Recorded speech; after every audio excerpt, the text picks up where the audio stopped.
Hello साथियों, नमस्कार। उम्मीद कर रहा हूँ अच्छे होंगे, बिंदास होंगे और आपका हार्दिक स्वागत करते हैं आपके अपने परिवार सरकारी एग्जाम सूत्र में। अगर आप यूपीएससी पीएटी 2026 की तैयारी कर रहे हैं, अक्टूबर में परीक्षा देने वाले हैं, तो आपके जीएस के पूरे टॉपिक को हम विस्तार से पूरे इंपॉर्टेंट को ध्यान में रखते हुए पढ़ा रहा हूँ। तो इस वीडियो को जितना भी आप लोग इन तक देखेंगे, यानी लास्ट तक देखेंगे, इस क्लास को उतना ही आपको समझ में आएगा और 80 प्लस अगर नंबर लाना है, तो इस जीएस की पूरे क्लास को आप लोग इस चैनल के माध्यम से पढ़ें।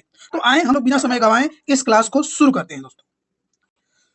बुद्ध धर्म, ओके, यानी बौद्ध धर्म, इनका जैसे महात्मा बुद्ध। तो महात्मा बुद्ध सबसे पहले देखते हैं। तो महात्मा बुद्ध का जो मूल नाम था, यानी वास्तविक नाम क्या था, तो इनका नाम सिद्धार्थ था। और गोत्र कौन सा था, तो गोत्र इनका गौतम था।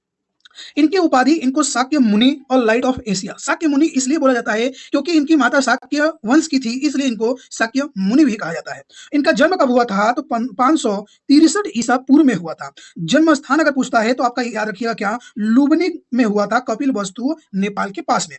पिता कौन थे, तो सुधोधर थे, जो कपिल वस्तु के शाक्य गढ़ के मुखिया और राजा थे। इसलिए इन देखो, शाक्य गढ़ के क्या थे, मुखिया थे और राजा थे, इसलिए इनको क्या बोला गया है, शाक्य मुनि की उपाधि दिया गया है। किसको, महात्मा बुद्ध को। इनकी माता का नाम क्या था, महामाया था। जो इनके जन्म के 7 दिन के बाद ही इनकी माता क्या हो जाती है, मृत हो जाता है। और इनकी माता जो होती है वो कोलीय गणराज्य की कन्या होती है। इनका पालन पोषण कौन करती है, इनकी मौसी करती हैं, जिनका नाम प्रजापति गौतमी थी। और ये प्रथम विछुड़ी भी बनी। और इनकी पत्नी कौन थी, यशोधरा। इनका अन्य नाम अलग अलग मिलता है, क्या, बिंबा मिलता है, गोपा मिलता है और भरत कच्छा भी मिलता है। उसके बाद क्या, इनका पुत्र का नाम क्या था, राहुल था। और इनका घोड़े का नाम क्या था गाइस, घोड़े का नाम था क्या, कंटक। और सारथी कौन था, चाणक या चन्ना। कहा जाता है कि जब ये बोलते हैं भोपाली के पास जब ये नदी में पहुंचे थे लेने के लिए, तब इन्होंने चन्ना को वहीं से क्या कर दिए थे, ये वापस कर दिए थे। ओके, आगे देखते हैं।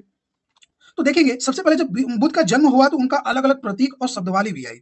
कौन कौन से प्रतीक किस सिंबल को प्रतीक करते हैं, तो देखिए, जब वो जन्म हुआ, जब उनको जन्म हुआ तो कहा जाता है कमल और सांड घोड़ा। तो ये जो कहा जाता है ना, जब वो गर्भ में थे तो गर्भ में जो थे उनको सफेद हाथी बोला गया था। जब वो गर्भ में थे तो उनको सफेद हाथी बोला गया था। और जब वो युवा थे तो जब वो युवा थे तो उनको क्या बोला गया था, सांड की प्रतीक दिया गया है। जब वो गृह को त्याग दिए थे तो गृह त्यागा उन्होंने, तो महाभीष्म निष्क्रमण बोला गया। और इसी को किसको प्रतीक माना गया है, घोड़ा को। अब ये गृह कब त्यागे थे, तो 29 वर्ष की आयु में इन्होंने गृह त्याग दिया था। ज्ञान की जब प्राप्ति हुई तो इनको बोला गया क्या, संबोधित। ओके, और इसी को बोला गया क्या, इसकी प्रतीक क्या है, बौद्धिक वृक्ष या पीपल। देखिए 35 वर्ष की आयु में इनको क्या होता है, निर्जना या फल्गु नदी के तट पर, आज इनको फल्गु नदी बोलते हैं, बोध गया में है, यहाँ पर इनको क्या होता है, ज्ञान की प्राप्ति होती है। जब ये प्रथम उपदेश देते हैं, तो प्रथम उपदेश जब देते हैं तो इसका तकनीक का नाम क्या हो जाता है, धर्म चक्र परिवर्तक बोला जाता है। और इसको चक्र से क्या करते हैं, प्रतीक यानी सिंबल दिया जाता है। और ये प्रथम उपदेश कहाँ दिए थे, तो सारनाथ में दिए थे। और इसी को बोलते हैं क्या, ऋषि पंत भी बोलते हैं। और ये कब, कितने 5 ब्राह्मणों को क्या किए थे, जब इनकी मृत्यु हुई, तो मृत्यु हुआ तो इसको बोला गया क्या, महापरिनिर्वाण।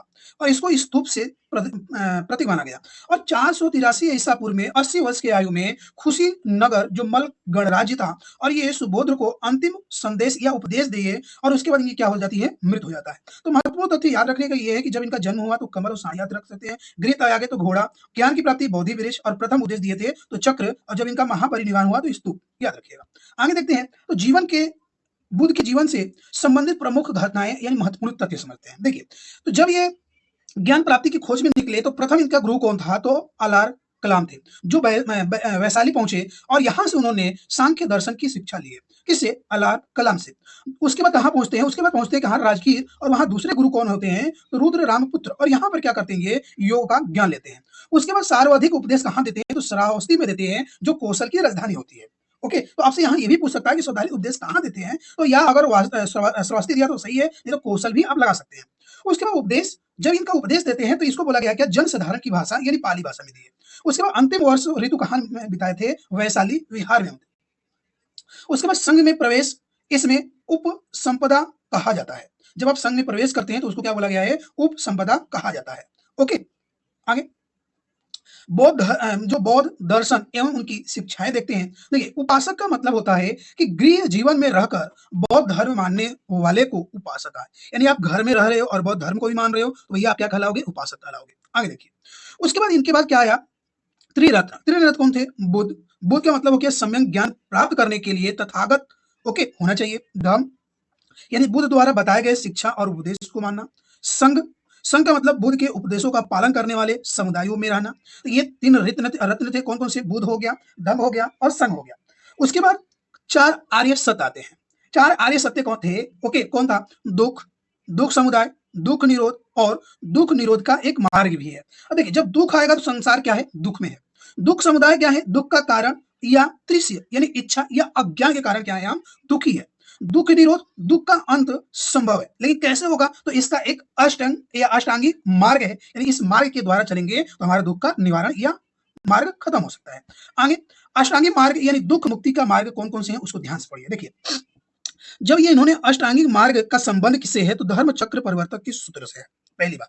ओके, पहला इन्होंने दिया था क्या? प्रज्ञा यानी ज्ञान। इसमें कौन आता है? सम्यक दृष्टि आती है। इनका अष्टमार्गी मार्ग कौन-कौन से हैं? 8 है, कौन-कौन से उसको बता रहा हूँ। तो पहले याद रखिए कौन है? सम्यक दृष्टि यानी सत्य को सही रूप में समझना, पहला। सम्यक संकल्प, त्याग, अहिंसा और करुणा का संकल्प करना। दूसरा आता है शिथिलता, जिसको नैतिकता भी बोलते हैं। इसमें कौन-कौन आते हैं? तो सम्यक वाक्य आता है, यानी सत्य बोलना, अपशब्द न बोलना, ये चुगली न करना, ये झूठ न बोलना, ये क्या होता है? सम्यक वाक्य में आता है। उसके बाद सम्यक कर्म आता है, यानी अहिंसक, शुद्ध या नैतिक कार्य करना। उसके बाद सम्यक आजीवन यानी ईमानदारी और अहिंसक जीवन यापन करना। उसके बाद तीसरा आता है समाधि यानी ध्यान करना, यानी सम्यक व्यायाम यानी बुरे विचारों को दूर करे, अच्छे विचारों को बढ़ाना। और सम्यक स्मृति यानी हर कार्य में सजग रहना और स्मृत और जागरूकता बनाए रखना। उसके बाद आठवां है सम्यक समाधि, यानी मन को एकाग्र कर गहन ध्यान में स्थित रहना। तो ये इनकी क्या थी? अष्टांगी और मार्ग थी, जो 8 है। सम्यक दृष्टि, सम्यक संकल्प, सम्यक वाक्य, सम्यक कर्म, सम्यक आजीवन, सम्यक व्यायाम, सम्यक स्मृति और सम्यक समाधि। लेकिन अष्टांगीय मार्ग को 3 भागों में बांटा गया है। अगर ऐसा क्वेश्चन पूछता है तो याद रखना कौन-कौन सा है? तो सम्यक ज्ञान आएगा और शील आएगा यानी नैतिकता आएगी और समाधि आएगी। तो ये अष्टांगीय मार्ग को 3 भागों में बांटा गया है। ओके, आगे बौद्ध दर्शन एवं उनकी शिक्षा की देखते हैं। तो देखिए, दर्शन दर्शन में बोला गया क्या? कि अनिश्वरवाद यानी ईश्वर की सत्ता में विश्वास नहीं, ये दर्शन का मत है। उसके बाद अनात्मवाद यानी अस्थायी आत्मा को नहीं मानता, यानी चेतना के प्रवाह को मानते हैं। उसके बाद पुनः जन्म यानी बौद्ध धर्म पुनः जन्म में विश्वास करता है, कर्म फल के कारण। ये पॉइंट याद रखना। उसके बाद प्रत्यय समुदाय यानी कार्य कारण सिद्धांत, यानी कोई भी घटना स्वतंत्र नहीं, एक दूसरे पर निर्भर होती है। यानी कोई भी घटना हो रही है आपके जीवन में तो इसका कोई कारण नहीं होगा, उसका क्या होगा? एक दूसरे पर क्या होगा? निर्भर होगा। उसके बाद क्षणिकवाद यानी संसार की कोई वस्तु स्थित नहीं है, याद रखिएगा। उसके बाद आता है शून्यवाद। इसका शून्यवाद का प्रवर्तक माना जाता है नागा अर्जुन को, जो मध्य कालीन का एक विद्वान थे। उसके बाद आता है कौन? मध्य मार्ग, यानी अत्यधिक भोग और अत्यधिक त्याग के बीच का रास्ता क्या है? मध्य मार्ग है। ओके, याद रखिएगा। उसके बाद पंचशील सिद्धांत क्या क्या थे? ये पूछता है आपसे। तो देखिए, पंचशील सिद्धांत 5 थे। कौन कौन से थे? हिंसा न करना, चोरी न करना, ओके, अभिविचार न बोलना, झूठ न बोलना और नशा न करना। तो ये क्या थे? पंचशील सिद्धांत थे। आगे देखते हैं बौद्ध साहित्य। बौद्ध साहित्य में त्रिपिटक आता है। त्रिपिटक जो पाली भाषा में लिखी गई है। पहला कौन है? सुत्त पिटक। सुत्त पिटक की रचना कौन किया था? तो आनंद ने किया। और बौद्ध धर्म के जितने भी सिद्धांत है, उपदेश है, इसी सुत्त पिटक में है। और इस बौद्ध धर्म का, ओके, इस बौद्ध धर्म को साइक्लोपीडिया भी कहते हैं, नहीं सुत्त पिटक को। उसके बाद जो 16 महाजनपदों का भी उल्लेख मिलता है, किसमें? सुत्त पिटक में। और इस सूत्र पिटक को 5 भाग या 5 निकायों में बांटा गया। दीर्घ निकाय, संयुक्त निकाय, मंजूक निकाय, अंगुत्तर निकाय और खाद्य निकाय। यानी अंगुत्तर निकाय में ही क्या है? 16 महाजनपदों का उल्लेख मिलता है। और अंगुत्तर निकाय किसका पाठ है? तो सूत्र पिटक का है। आगे देखते हैं विनय पिटक। विनय पिटक की रचना कौन किया था? तो उपाली ने किया। इसमें संघ के जितने भी नियम है, बिच्छू और बिछुड़ों के अनुशासन या आचरण के जितने भी नियम या पालन है, वो किसमें है? विनय पिटक में है। अभिधम पिटक जो मुंगली पुत्र ने इसकी रचना किए थे, और तृतीय बौद्ध संगीति में और मंगली पितृ उस समय क्या थे? उसका अध्यक्ष थे। अब यहाँ बताइएगा कि तृतीय बौद्ध संगीति के राजा कौन थे? उसके बाद इस अभिधम पिटक में क्या है कि बौद्ध दर्शन भी है, मनोवैज्ञानिक भी है, आध्यात्मिक सिद्धांतों का वर्गीकरण है। ओके, आगे देखते हैं। उसके बाद बौद्ध साहित्य के अन्य प्रमुख ग्रंथ को देखते हैं। जैसे देखिए, जातक कथा आपसे पूछी जाती है। तो जातक कथा में क्या है ना कि बुद्ध के पूर्व के जन्म और 500 प्लस काल्पनिक कथाएं हैं। ओके, उसके बाद मलिंदो द पनो, ये क्या है? ये यूनानी के राजा मिनांडर या मिलन और बौद्ध भिक्षु नागसेन के बीच जितने भी बातचीत हुआ है ना, उसका इसमें रचित गया है। और मिलिंदो किसकी रचना है? तो नागसेन की है। उसके बाद दीपवंश और महावंश, इसमें श्रीलंका के इतिहास और वहां के बौद्ध धर्म के जितने भी प्रचार की जानकारियां क्या है, वो दीपवंश और महावंश में है। उसके बाद विशुद्धो मध्यम, जो इसकी रचयिता बौद्ध घोष, यानी इसे बौद्ध सिद्धांतों का कोष कहा गया है। उसके बाद ललित विस्तार, जो संस्कृत में रचित गई है, और इसमें क्या है? ललित विचार में और विस्तार में बुद्ध के जीवन है। ओके, याद रखिएगा। आगे उसके बाद 4 बौद्ध संगीतियाँ हुई, यानी जब बुद्ध की मृत्यु हुई तो अलग-अलग इनके प्रचार-प्रसार करने के लिए बौद्ध संगीतियाँ बनाई गई। ओके, पहला पहला कब हुआ था? याद रखिएगा 483 ईसा पूर्व में। कहाँ? राजगीर में सप्तपदी गुफा में, ये गुफा का नाम पूछा गया है। तो सप्तपदी गुफा में 483 ईसा पूर्व में पहला बौद्ध संगीति स्टार्ट हुआ। अध्यक्ष कौन थे? तो महाकश्यप थे। और शासक या संरक्षक कौन था? राजा कौन था? तो अजातशत्रु, जो हर्यक वंश के अजातशत्रु था। उसके बाद इसमें क्या होता है कि सुत्त पिटक और विनय पिटक का इसी में क्या होता है, इसी 4 बौद्ध संगीति के पहले संगीति में इसी में सुत्त पिटक और विनय पिटक की रचना होती है। उसके बाद द्वितीय होता है 383 ईसा पूर्व में वैशाली में होता है। ओके, और इसमें साबकामी इसके अध्यक्ष होते हैं और कालाशोक जो शिशु नागवंश के शासक होते हैं उसका संरक्षण होते हैं। इसमें क्या होता है कि शिशुओं में मतभेद हो जाता है। ओके, तीसरा 250 ईसा पूर्व, ये कहीं कहीं 252 या 48 भी कहीं कहीं पूछा गया है। ठीक है ना, तो याद रखिएगा। तो तीसरा कब हुआ? 250 ईसा पूर्व में पाटलिपुत्र में हुआ। इसके अध्यक्ष कौन थे? तो मंगलीपुत्र तीसक थे। और इसमें संरक्षक कौन था? तो अशोक, जो मौर्य वंश के थे। इसी में अभिधम पिटक का संकलन या संघ में भेद रोकने के नियम भी बताए गए तीसरे बहुत।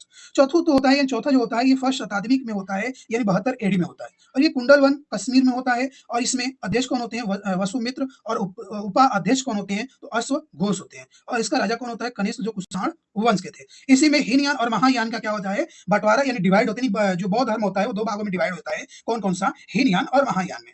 ओके, हीनयान और महायान में क्या होता है? यहाँ पर बंटवारा हो जाता है कौन? चतुर्थ बौद्ध संगीति में। ओके, आगे देखते हैं। आगे देखेंगे तो बौद्ध धर्म के संप्रदाय और बोधिसत्व कौन-कौन से, जैसे हीनयान। मैंने आपको बताया कि चौथी मुझे बौद्ध संगीति हुई तो वहाँ पर हीनयान और महायान 2 संप्रदाय में बौद्ध धर्म बट गया। तो पहला आता है कौन? हीनयान। हीनयान कैसे थे? ये रुद्रवादी संप्रदाय के थे और बुद्ध को एक महान पुरुष मानते थे। ओके, लेकिन मूर्ति पूजा नहीं करते थे। यानी बुद्ध क्या है? एक महान पुरुष है। ओके, यानी ये इसमें भगवान बुद्ध को नहीं माना गया है। ओके, इतना समझिएगा। और इसमें मूर्ति पूजा नहीं की गई है। लेकिन जो महायान थे ये कैसे थे?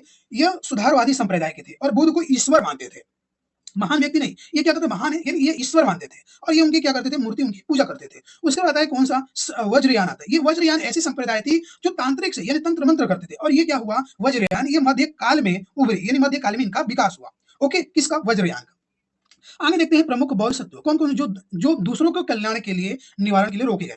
कौन कौन सा? अवलोकेश्वर। ओके, अलोकेश्वर जो एक तरफ से मान सकते हैं कि शिव का रूप माना गया। ओके, मैत्री जो भावी बुद्ध, यानी भविष्य में जन्म लेंगे। ओके, उसके बाद मंजूश्री, ये बुद्ध प्रक करने वाले हाथ में खंडक है। उसके बाद वज्रपाणी, जो पाप और असत्य के सहारे, यानी इंद्र के समान इनको माना गया है। ओके, आगे आगे देखते हैं कला और उनकी कुछ स्थापत्य। देखिए, बौद्ध धर्म के कला और स्थापत्य उनकी आस्था, संस्कृति और इतिहास के महत्वपूर्ण प्रतीक है। जैसे देखो चैत्र, चैत्र ये कई बार पूछा जाता है कि भैया चैत्र किसको बोलते हैं? तो चैत्र याद रखिएगा कि बौद्ध भिक्षुओं का जो पूजा स्थल होते थे, यानी जहां बौद्ध पूजा करते थे, उस स्थल को चैत्र बोला गया है। और विहार कैसे किसको बोला गया है? कि जब वैध विश्वों का एक निवास स्थल बनाया जाता था, उसी को विहार बोला गया। स्तूप, स्तूप कई बार क्वेश्चन पूछा गया आपसे। ओके, कब? जब बुद्ध के जितने भी अवशेषों को दांत, अस्थि आदि पर निर्मित, यानी ऐसा समझिएगा बुद्ध के जितने भी अवशेष है उसके ऊपर क्या कर दिया जाए? एक किला बना दिया जाए, तो उसी को क्या बोलेंगे हम लोग? स्तूप बोलेंगे। उसके बाद मूर्ति कला। तो देखिए, बौद्ध धर्म में मूर्ति कला की शैलियां 2 बट गई। एक गंधार शैली मिली, एक मथुरा शैली मिली। गंधार शैली सर्वाधिक, जितने भी बुद्ध की मूर्तियां या बुद्ध की मूर्तियों का निर्माण हुआ वो गंधार शैली में ही हुआ। और यथार्थवादी शैली में हुआ। और कैसे पत्थर थे? तो याद रखना, काले पत्थर थे इस तरह के। और सर्वाधिक मूर्तियां किसमें शैली में हुई थी? वो गंधार शैली में हुई। और कैसे थे? काले पत्थर में थे। उसके बाद मथुरा शैली की पत्थर, इसमें याद रखिएगा कि मथुरा शैली में प्रथम मूर्ति का निर्माण इसी शैली में हुआ। यानी बुद्ध की जो प्रथम मूर्ति का निर्माण माना जाता है वो मथुरा शैली में माना जाता है। और कैसा था? वो लाल बलुआ पत्थर की तरह था। ओके, ये थे। और बुद्ध के अवशेष 8 भागों में बांटे गए, ये भी याद रखिएगा। ओके, चैत्र याद रखने का ट्रिक याद रखिएगा। चैत्र एक पूजा स्थल था, विहार एक निवास है, स्तूप जितने भी अवशेष मिले गए, और मूर्ति कला एक कला का विकास है। ओके, आगे बौद्ध धर्म के कितने ऐसे जो राजवंश थे जो उनके संरक्षण में थे, यानी उनको माने, उसको देखिए। तो देखिए, हर्यक वंश, हर्यक वंश में आते हैं कौन? बिंदुसार और अजातशत्रु। बिंबिसार ने बुद्ध को राजगृह आने का निमंत्रण दिया था। कौन? बिंबिसार, याद रखिएगा। अजातशत्रु ने सप्तपदी गुफा में प्रथम बौद्ध संगीति का संरक्षण किया था। कौन? अजातशत्रु ने। उसके बाद कौशल नरेश जो प्रजनित थे, और कौशल नरेश प्रजनित जो बुद्ध के महान भक्त थे। और ये श्रावस्ती में जेतवन का जो विहार का निर्माण करवाया था, यानी ये उनको दान दे दिए थे। उसके बाद मौर्य वंश में आते हैं तो अशोक और दशरथ। अशोक ने बौद्ध धर्म को राज धर्म का दर्जा दिया और स्तूप, ओके, विहार और जितने भी शिलालेख बनवाया, कौन? अशोक ने। उसके बाद दशरथ ने बौद्ध धर्म का संरक्षण किया। उसके बाद कुषाण वंश में कनिष्क राजा हुए। कनिष्क ने चौथा बौद्ध संगीति का आयोजन किया, कहाँ पर? कश्मीर में। और बौद्ध धर्म के प्रचार प्रसार का महत्वपूर्ण योगदान दिया, कौन? कनिष्क ने। उसके बाद पुष्पभूत वंश की अगर आते हैं तो हर्षवर्धन आते हैं, और हर्षवर्धन स्वयं बौद्ध धर्म के महान संरक्षण माने गए। उसके बाद उन्होंने नालंदा विश्वविद्यालय का संरक्षण किया, और पांचवा बौद्ध संगीति जो कन्याकुमारी से जुड़ी हुई मानी जाती है, वहां पर इनका संरक्षण माना जाता है। किसका? हर्षवर्धन में। उसके बाद याद रखिए, ये मोस्ट इंपॉर्टेंट है गाइस, इस बार के लिए याद रखिएगा। पाल वंश। पाल वंश में आते हैं कौन? गोपाल और धर्मपाल। पाल वंश का बौद्ध धर्म का महान संरक्षण था, याद रखिएगा। और धर्मपाल ने विक्रमशिला विश्वविद्यालय की स्थापना भी करवाया। धर्मपाल ने कब? 8वीं शताब्दी ईस्वी पूर्व में। और यहीं पर बौद्ध धर्म की जितना भी शिक्षाएं होती थी, यहीं से शुरू हुआ था। ओके, आगे देखिए, शासकों द्वारा दान किए गए, ओके, विहार, यानी कौन कौन दान किया विहार शासकों के द्वारा, उसको याद रखिए। तो अभी जस्ट बताया हमने कि बिम्बिसार ने, ओके, वेणुवन विहार को दान में दे दिया था। उसके बाद प्रजनित ने पुष्पाराम विहार इनको दान दे दिया। उसके बाद लिच्छवी ने कुटरासला विहार इन्होंने दान दे दिया। और एक अनाथ पिंडक जो एक व्यापारी थे, इन्होंने जेतवन को बिहार में दे दिया। कहां पर? ये श्रावस्ती में। ओके, आगे देखते हैं बुद्ध धर्म के जीवन के प्रतीक। बुद्ध धर्म के जीवन के प्रतीक को देखते हैं। देखिए, जब बुद्ध धर्म का जन्म हुआ तो याद रखिएगा, इनका अलग अलग प्रतीक बोला है। देखिए, जब ये गर्भ में जब थे, याद रखिए पॉइंट, जब ये गर्भ में थे तो इनको बोला गया है क्या? सफेद हाथी बोला गया। क्या बोला गया इनको? सफेद हाथी बोला गया। यानी गर्भ में आना, इनको एक सफेद हाथी बोला गया। यानी एक महान व्यक्ति के आगमन का और शुद्ध मन का एक प्रतीक क्या है? सफेद हाथी है। उसके बाद जब इनको जन्म हुआ तो इनको बोला गया है कमल। ओके, यानी पवित्रता और निर्मलता और उच्च चेतना का प्रतीक माना गया है कमल को। जब ये युवा थे तो इनको बोला गया है सांड। यानी सांड में क्या होता है बाबू? शक्ति, उत्साह, वीर्य और कर्मकंठा का प्रतीक माना गया है सांड। उसके बाद समृद्धि। समृद्धि को बोला गया है शेर, यानी राजसत्ता, साहस, गौर, धर्म रक्षा का प्रतीक। उसके बाद जब इनको ज्ञान की प्राप्ति हुई तो बौद्ध वृक्ष या पीपल वृक्ष बोला गया। तो इन्होंने ज्ञान, जागृत, सत्य का प्रतीक का प्राप्ति का प्रतीक माना गया। उसके बाद निर्वाण या मोक्ष, जब इनकी मृत्यु हुई तो पद चिन्ह बोला गया, यानी धर्म पथ पर चलकर मुक्त प्राप्त करने का प्रतीक माना गया। उसके बाद महापरिनिर्वाण, मृत्यु हुआ तो इसको स्तूप से प्रतीक किया गया, और बुद्ध के महापरिनिर्वाण और उनके धर्म का शाश्वत रहने का एक क्या है? प्रतीक है। ओके, आगे देखते हैं। तो बुद्ध धर्म के 5 निकाय हमने जो बताया था उसको भी पढ़ लेते हैं, क्योंकि यहां से भी क्वेश्चन आपके बन सकते हैं। आइए उसको देखते हैं। तो जैसे हमने बोला क्या? दृग निकाय, यानी सुत्त पिटक को 5 बौद्ध निकाय उपदेशों या प्रवचनों में संकलन किया गया, बांटा गया है। तो दृग निकाय पहला, इसमें बुद्ध के जीवन की आखिरी समय और अंतिम उपदेश का क्या किया गया? इसमें वर्णन किया गया। उसके बाद मध्यम निकाय में क्या किया गया? इसमें बुद्ध को कहीं साधारण मानुष तो कहीं अलौकिक शक्ति वाला बताया गया है। ये देख लीजिए। उसके बाद संयुक्त निकाय में इसमें गद और पद दोनों शैलियों में रचित गई है, और इसमें अष्टांगीय मार्ग का भी क्या किया गया है? उल्लेख किया गया है संयुक्त निकाय में। अंगुत्तर निकाय, इसमें 16 महाजनपदों का उल्लेख मिलता है। और खुदक निकाय में, ओके, जिसमें जातक कथा भी मिलती है, और यह स्वतंत्र रचना यानी जातक कथा इसी का हिस्सा है। ओके, चलिए दोस्तों, हमने पूरे बौद्ध धर्म को अस्तित्व से विस्तार से पूरा हमने आपको इस वीडियो के माध्यम से बता दिया है। आप लोग इसका नोट्स बनाइए, बार बार रिवीजन करिए। कोई भी दिक्कत समस्याएं आ रही है तो टेलीग्राम से जुड़िए, वहां पर बताइए, और इसका पीडीएफ भी आपको टेलीग्राम चैनल से मिल जाएगा। ओके, तो चलिए दोस्तों, आज हम लोग इस वीडियो के माध्यम से हम लोग इस क्लास को इतना ही रखते हैं। फिर मिलते हैं हम लोग एक नए वीडियो में, एक नए जोश, एक नए उत्साह के साथ। ओके, अगर आप लोग को वीडियो पसंद आ रही हो दोस्तों तो चैनल को सब्सक्राइब करिएगा, वीडियो को लाइक करिएगा, और अपने दोस्तों के साथ शेयर भी करिए, थोड़ा हमारा भी सपोर्ट करिएगा। ओके, चलिए, तब तक के लिए जय हिंद, जय भारत।